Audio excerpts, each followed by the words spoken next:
Dari mana datangnya cinta? Dari Facebook turun ke WA. Dari mana datangnya kecewa? Setelah bertemu ternyata berbeda. Assalamualaikum warahmatullahi wabarakatuh. Waalaikumsalam warahmatullahi wabarakatuh. Alhamdulillahilladzi khalaqal insan bi ahsani taqwim. Asyhadu an la ilaha illallah al-malikul haqqul mubin. وأشهد أن محمدا عبده ورسوله أرسله رحمة للعالمين وصلى الله وسلم على سيدنا محمد وعلى آله وصحبه أجمعين أما بعد. Dewan Hakim yang terhormat, kaum muslimin dan muslimat rahimakumullah, majelis hakim yang arif dan bijaksana, santriwan dan santriwati yang kami cintai, dari manapun asalnya, apapun sukunya, siapapun dia, saat ini kita bersama-sama berkumpul di arena ini, berbaur majalin silaturahmi antar satu dengan yang lainnya. Negara Indonesia ialah negara kesatuan yang berbentuk republik. Begitulah bunyi pasal 1 ayat 1 Undang-Undang Dasar 1945. Indonesia terletak di kawasan Asia Tenggara yang memiliki 17 buah ribu pulau. Populasi penduduknya berdasarkan perkiraan pada akhir tahun 2025 ini berjumlah lebih dari 261 juta jiwa, yang terdiri dari 1128 suku, bangsa, serta menggunakan hampir 746 bahasa yang berbeda-beda. Selain itu hadirin, mereka juga menganut berbagai macam agama, mulai dari Islam, Protestan, Katolik, Hindu, Buddha, Konghucu, serta berbagai macam aliran kepercayaan yang lainnya. Kita patut berbangga bahwa negara kita adalah negara yang kaya raya akan berbagai macam perbedaan ras, adat istiadat, suku, bangsa, bahkan agama. Namun yang perlu kita ingat hadirin, sesungguhnya kehendaknya perbedaan dan kemajmukan ini membuat kita menjadi bangsa yang lebih kuat dan lebih hebat.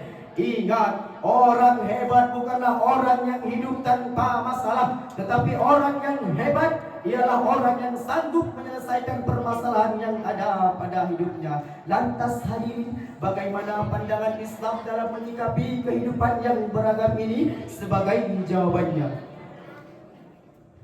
Kami tiga serangkai pemuda rokok yang kami angkat sebagai tema yang berjudul Merawat Keberagaman dalam Kesatuan NKRI, yang akan kami uraikan dengan berlandaskan Al-Quran Karim Surah Al-Hujurat ayat 13 sebagai berikut.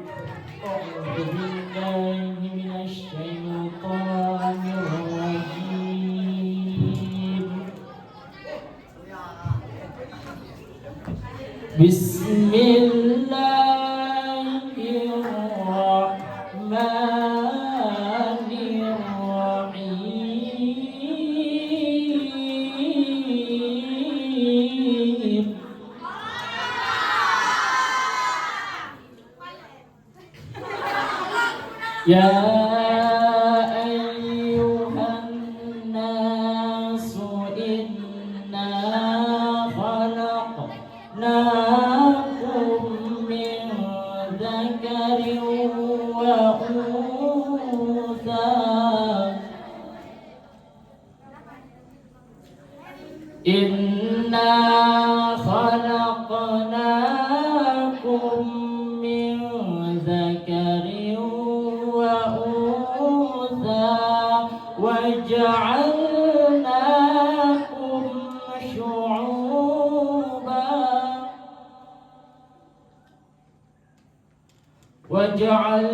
وجعلناكم شعوبا وقبائل لتعارفوا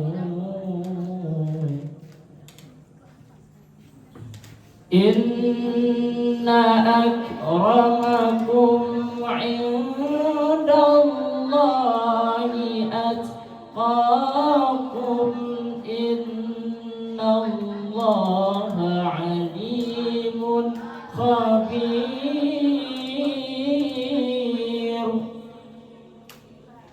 Aku berlindung kepadamu ya Allah dari godaan-godaan syaitan yang terkutuk.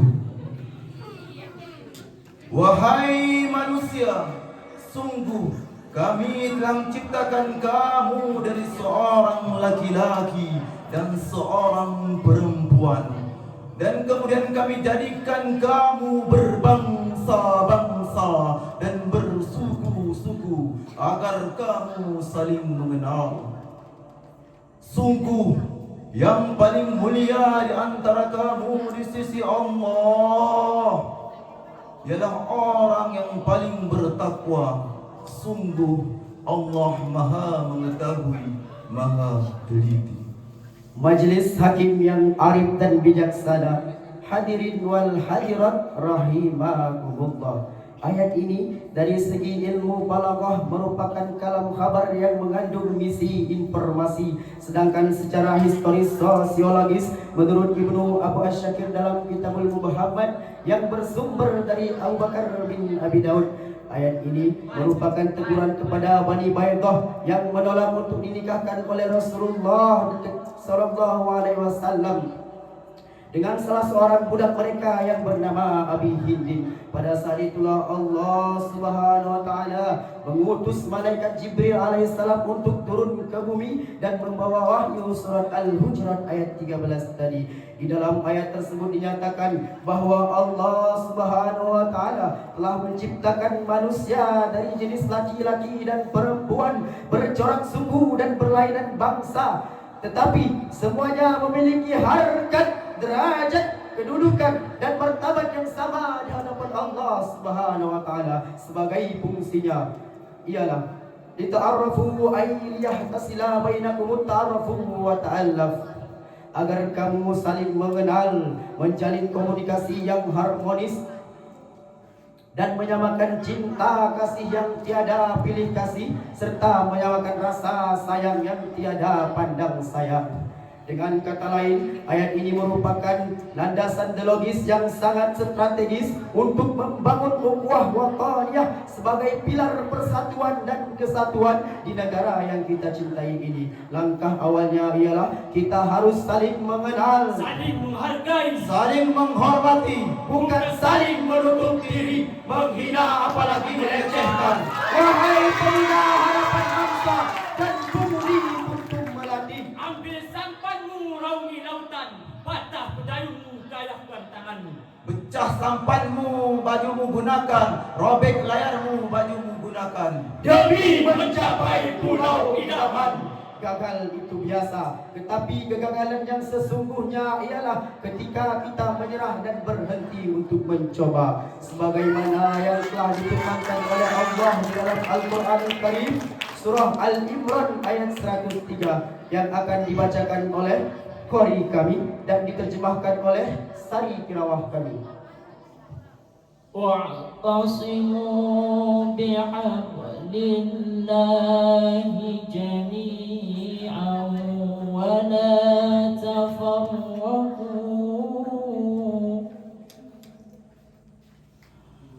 واذكروا نعمة الله عليكم إذ كنتم أعداء فألف بين قلوبكم فأصبحتم بنعمته إخوانا وكنتم على